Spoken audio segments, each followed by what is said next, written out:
we're back here at the GSL Code S.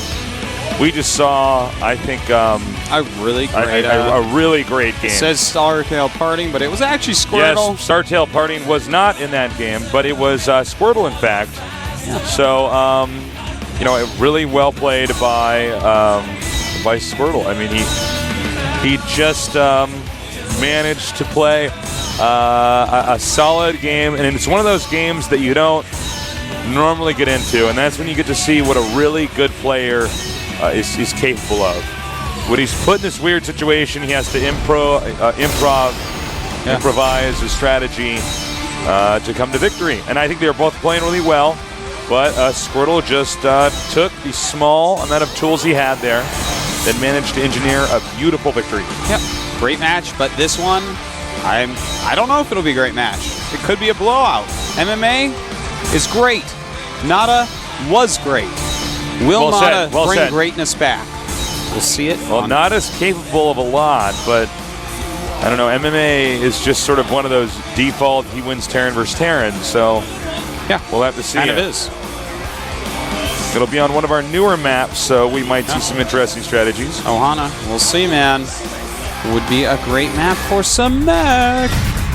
Hint, hint, wink, wink, nudge, nudge, nod, nod. High fives all around. MMA. NaDa. 2 Terran Titans. But one is going to be knocked out of this group of the GSL Code S. Who will it be? We will find out soon. In the bottom right, we have our first Terran player, 1 of 2, a GSL champion. His ID is none other than MMA. And over here in the upper left, we have our Terran legend, the Renaissance nerd. His ID is NaDa. Still the most solid player in Korea. Yeah. One of the most accomplished RTS players of all time. He's done things that are just the most impressive things ever. So yeah, absolutely.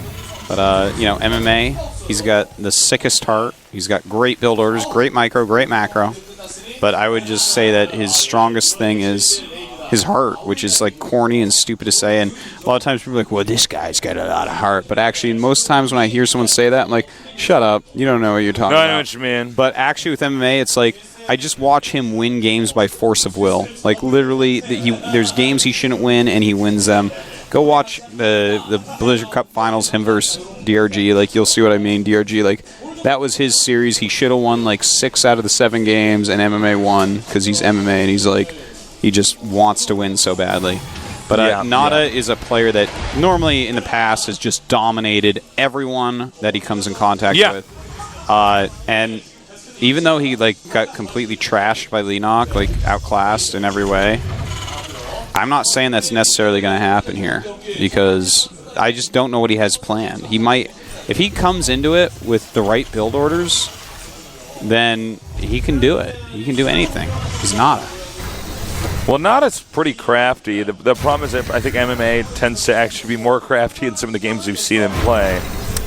Oh, yeah, MMA is a very crafty player. But, I mean, sometimes NaDa just is like, can you just think back to StarCraft I, NaDa going mech and TVT. It's like, well, I feel like if he would just do that here, what's going to stop him? Who's in the world? Who in the hell is going to stop one of the best StarCraft I TVT mech players going mech in StarCraft when you get to mech and Terran versus Terran, StarCraft II mech is really not that insanely different than StarCraft I mech. And I think it's a very taxing matchup that requires a lot of patience. Yeah. And I feel like if he were to go that route, I think he'd have more just experience. And I mean, that 10 years of StarCraft I experience, that's a lot of experience. Yeah. So, basically right now, MMA is going for what looks like a Cloaked Banshee opening. Now, will he follow this up with an expansion? Or will he follow this up with more rounds of attacks? I'm not too sure about it. Now, NaDa, though, I like what he's doing here. He's actually teching up as well. He's going into a factory, but he's getting a reactor on the barracks. Now, I hope that reactor's for Marines, and I hope he's going right into a starport.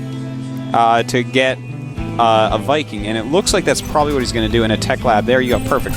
If he's going Marine, Siege Tank, Viking after a very quick command center, this is going to be a very good build against what MMA is doing. A lot of it's going to come down to micro decision making. Does he have scans when the Cloaked Banshee gets there? So on and so forth. But if NaDa can hold this off and not take too many losses from the Cloaked Banshees, then he could be in very good shape going forward.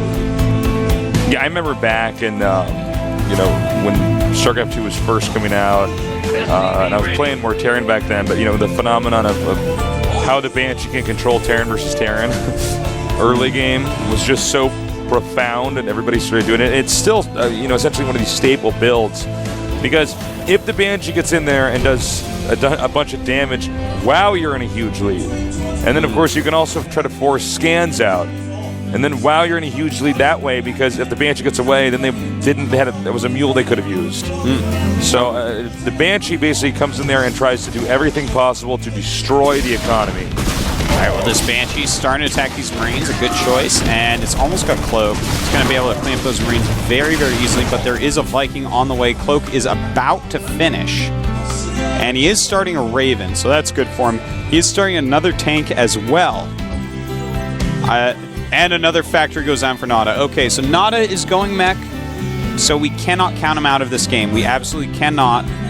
But MMA's build very strong right now. He's already making his siege tanks. He's making a lot of Marines. He's making additional Banshees. Now, so we might see a timing attack from him that could be hard to hold. Now watch carefully. He's trying to bait out a scan here. He knows, okay, the Viking can kill me. It absolutely can. But okay, now here comes the second Banshee. Good moves by MMA. Yes. All right, now he's got to be careful. Keep his distance over here. Now he wants to scan here because this one has full HP, but no, a Raven does come out. Yeah, good job there by NaDa. And he wants to just kill off. Oh my God, he's going to get it, actually. Is he? Yep. Oh, just barely gets it before it gets away from that Raven. No, nice. They're going for this tank. Good choice once again. Getting whatever he can, and 10 kills on that Banshee. Okay, so he's killed 6 SCVs. It's a good amount, but NaDa has 34 against 38 SCVs. And there's actually another Banshee coming here. So yes, he is really putting a lot of hurt on. He may start going for Marines. I know after he got that siege tank, there's this moment where he might just want to do a timing push early on here. Oh, the MMA? Oh, yeah, definitely. There's so that possibility, really. And note how he's driving away the SCVs that are supposed to be on gas. And both of them are getting siege mode, but NaDa's is slower. Now, this Raven is slightly slower than the Banshee, so this Banshee should get away. Yeah, but the problem is that what are you doing? Yeah, you just mess up that a little bit. A lot of times you actually turn around as it gets out of range. Yeah, I think. And he actually stopped making it move the second it was out of range of the Raven. But okay, so NaDa's cleaned up the Banshees. There's only one left. But MMA is moving out for some pressure while taking a third. A good choice. But NaDa's siege mode should finish up in time that this is not an issue. Right. Now, NaDa is continuing to add factories on. Now, let's see what happens. No, NaDa didn't really make a lot of his structures near the edge of his main base. Sometimes we see players siege up siege tanks there and below depots, stuff like that. Yeah. Now, here's a few things going for NaDa. Okay, MMA actually turns around, because I was going to have to explain why this contain of MMA actually is not frightening at all. Yeah. No, it would be bad to contain. There's those rocks on the side of Ohana. You can get down to your third base. Now, NaDa, we have to see what style he wants to go for from here. Ooh, that's 4 Hellions that did not really do anything. Now, the Hellion counts don't matter too much, but he doesn't want to lose stuff early on. I mean, ideally, you just don't want to lose anything. So, we have to see from NaDa has not added a 4th back, because there's a new style of mech that we're seeing sometimes in TVT where you hit a 4 factory timing, and it's very strong. But it looks like NaDa wants to go into 3 bases. I think he actually wants to try to intercept this as the siege tanks are not in siege mode. But I could be wrong. It's a little bit tough to tell right now. No orbital started yet over there at the bottom. The third base, I guess we could say. By the way, I want to point out that MMA continues to make siege tanks. This is a great change that we've seen coming out of bio players. You realize, if someone goes mech and they're actually not dumb, then they're always going to beat me. Unless I have siege tanks. If you have, because that's why mech is so good, because it gets a ton of siege tanks. Now, you can't get quite as many Mako in mech, but you can get quite a few and make it very difficult for the player to actually get out. Exactly, and then of course what you can do with the infantry that you have with that is that you can occasionally stim, run in there, and kill off like 3 or 4 or 5 tanks. And then you have this mobility edge. Exactly, now, I don't know if MMA is a little bit too far out here. I actually kind of like that spot because he's using the watchtower. Okay. Yeah. I actually didn't even notice the watchtower there until oh, no problem. It's a new map. Yeah, I'm not used to this map. The air superiority is NaDa, so he has to do things like utilize that. In fact, he's even going to throw a sensor tower down to make sure that he doesn't mess up.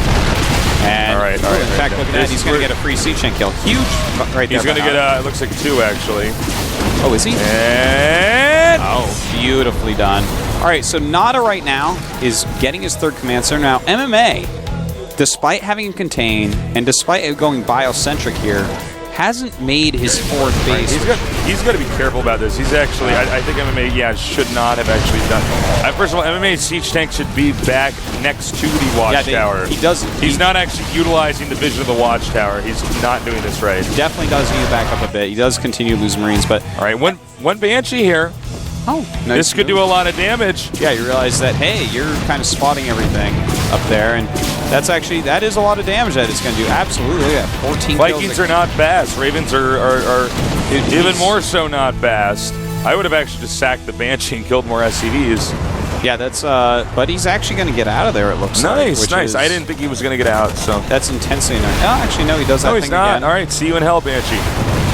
All Banshees do go to hell. That's actually a fact. That is a fact, yeah. But I want to point out something, Tasus, is that MMA, despite having the army that can move around a bit more, has not taken a 4th base, which can definitely be an issue. But I think he's going to go for a bust. He's actually trying to bust, and if he gets all the siege tanks, then it's going to be an issue.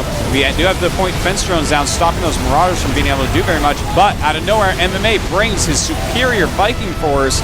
And that's a gigantic deal. In fact, goodbye Banshee and Vikings and Ravens. So now he has basically no anti-air. Great move there by MMA. In fact, I wonder if he's going to do a land and stim into the front. I was really wondering that. That's not as easy to pull off. Yeah, it can be dangerous, but it could be good here as well. Basically, what NaDa needs to do to get his air spirit again is make some Thors. And in fact, as soon as I say that, he does start up 2 Thors. He is taking his 3rd base finally. It's a little bit later than you want with mech. And look at this. This is smart. Great move by MMA, but NaDa on top of things, already bringing some units back here. And he can get up pretty easily there. But what this is doing is keeping the majority of everything that's protecting the tanks not there. Yes. And if he can bust all the tanks even one time, then NaDa will lose the game. NaDa needs to keep his clutch of tanks together. It's all about keeping the siege tank kind of alive. And in fact, he's about to have some Thors pop out, so he can start to regain air superiority, but the second you lose it one time with mech, it really, really slows you down. So a great move by MMA. This is something we've seen some other bio players do, as well as the more tanks earlier on. We've seen a lot of people kind of just switch into a lot of... see what he's doing here? He's just dropping. He just doesn't want NaDa to leave his base, because right now MMA is taking a 4th base. MMA actually with a supply lead, so despite... NaDa's very nice handling this, and he's going to drop the tanks in the middle over here. Oh, man, this is going to be a great move by MMA, and he's stimming up at the same time. NaDa not with enough air support here. And oh, wow. NaDa is actually in so much trouble now. That actually may be the move that costs him the game. Yeah, that's a huge move there. It basically takes the whole game to build up your tank count. Yes. Unlike Marauders, so... It's almost unrecoverable from here for NaDa. He actually played a very good game until he lost that air superiority, and then he kind of fell apart. And note for the series, taking out the refinery. Why? Well, to make Tasus look bad, he loads back up. But if you take out the refinery, then less gas, harder to get tanks, essentially. Now, we'll go over the things NaDa should have done better after he ends up actually losing this game. Yeah, because I don't see him winning this is actually a good moment right here, actually taking this out, taking out these medevacs. But MMA coming up with more and more units. That is... NaDa's actually just going to lose everything. This is the part where the fat lady sings. I mean, there's just no way It was over before that part, though, Jason. Yeah. Unlike the saying goes. And losing that base is actually too much. And, well, I mean, GG. I was going to say, I think they'll GG, but sometimes players stay in the game. Now, I need to point out, NaDa actually made just a couple small mistakes there because he actually had a better strategy than MMA. MMA added some things in that allowed him to really push NaDa's skill to the limit there, such as switching over to a lot of Vikings, putting a lot of tanks in earlier. But Mech is superior to Marine Marauder. And what NaDa should have done the second that he took over the air control, NaDa needs to really regain that air control. And yeah, he made a couple Thors, but for instance, if you throw up 2 missile turrets next to that clump of tanks, do those medevacs come in and drop? Do they? Probably not. All right, I want to clarify what you're saying because, you know, there's nerds that might not understand actually what you mean. You say Mech is the best. Yeah. Mech is a very hard early game, but if you get to the end game and you have a full Mech army, the damage output is so high. It's so superior. And you get the first shot off because a tank volley obviously shoots farther than what a Marauder can shoot. It's almost unstoppable. The problem is Mech play is so hard to do that some players set up, like we saw in this game, ways to try to punish the player who is trying to get to that point in time in Mech play where he's going to be unstoppable. So if you can make it to the part where you're maxed out and you have, like, I don't know, 17 tanks, it's going to be pretty tough. But what he's doing is he's moving, making his opponent's army move around until suddenly he says, aha, 5 vulnerable tanks, goes in there, kills those tanks, and that knocks somebody like NaDa back by like 3 minutes. And 4 minutes into the game. And that's enough for a win. That's enough to possibly engineer a win. And that's why Mech play, I think it's done perfectly with perfect defense, is so deadly. Yes. But if you got a player like MMA who says, no, I think I know NaDa's going to have some holes in his play, I'll go for a middle-of-the-road, Marine siege tank play, well, then I can win with that. So MMA outclassing NaDa. Can he do it again, or can NaDa come back? Did he learn from his mistakes in game number 1? We're going to find out here in game number 2. Taste of Narcosis in Seoul, Korea, bringing you the best StarCraft II action here at the GSL.